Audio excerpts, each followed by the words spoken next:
Hello my YouTube family. आज आपके लिए लेकर आई हूँ चूड़ी बेचने वाले की किस्मत। ये एक मोरल कहानी है, तो अच्छी लगे तो लाइक कमेंट ज़रूर करिएगा। गांव के एक कोने में मीरा नाम की एक गरीब औरत रहती थी।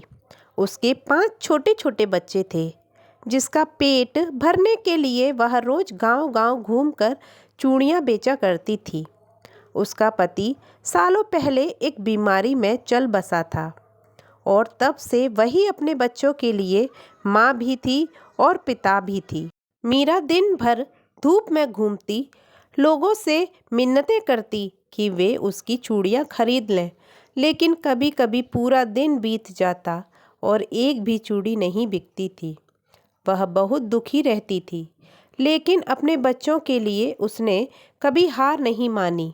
एक दिन जब वह जंगल के पास एक गांव में चूड़ियां बेच रही थी, तो उसकी नज़र एक बूढ़ी औरत पर पड़ी। वह औरत बहुत ही साधारण कपड़ों में थी, लेकिन उसकी आंखों में एक गहरा रहस्य झलक रहा था। वह मीरा के पास आई और बोली, बेटी, क्या तुम मुझे एक जोड़ी चूड़ी दोगी? मेरे पास पैसे नहीं हैं, लेकिन मैं तुम्हें बदले में कुछ दूंगी जो तुम्हारी किस्मत बदल सकती है। मीरा ने मुस्कुराकर एक जोड़ा चूड़ी का उस औरत को दे दिया और वह औरत खुश हुई और अपनी झोली से एक सुनहरी चूड़ी निकालकर मीरा को दे दी। यह कोई साधारण चूड़ी नहीं है। जब भी तुम्हें ज़रूरत हो इसे घुमाना और जो चाहोगी वह मिल जाएगा, लेकिन याद रखना, इसे लोभ में मत इस्तेमाल करना। मीरा ने पहले तो इसे एक मजाक समझा, लेकिन जब उसने चूड़ी को घुमाया और मन में सोचा, काश मेरे पास आज के लिए खाना होता, तो अचानक उसके सामने एक थाली स्वादिष्ट भोजन से भरकर आ गई। वह हैरान रह गई, लेकिन जल्दी ही समझ गई कि वह चूड़ी सचमुच जादुई है। अब मीरा ने धीरे धीरे अपनी जिंदगी संवारनी शुरू कर दी।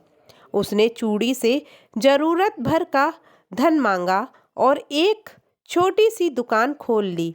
फिर कुछ सालों में उसकी दुकान एक बड़ी चूड़ी में बदल गई।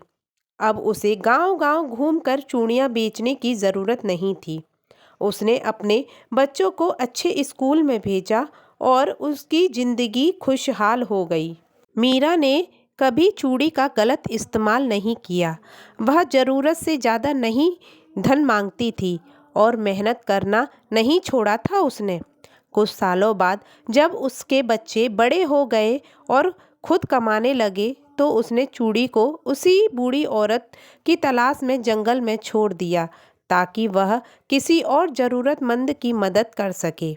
इस तरह मीरा की ईमानदारी और अच्छाई ने उसे गरीबी से अमीर बना दिया और उसका सफ़र तय कराया, लेकिन उसने कभी अपने मूल्यों को नहीं छोड़ा। सच्ची खुशी मेहनत और संतोष में होती है, न कि सिर्फ धन में। तो फ्रेंड्स, ये कहानी आपको कैसी लगी मुझे कमेंट करके ज़रूर बताइएगा और मेरे चैनल को सब्सक्राइब करिएगा। Thank you so much.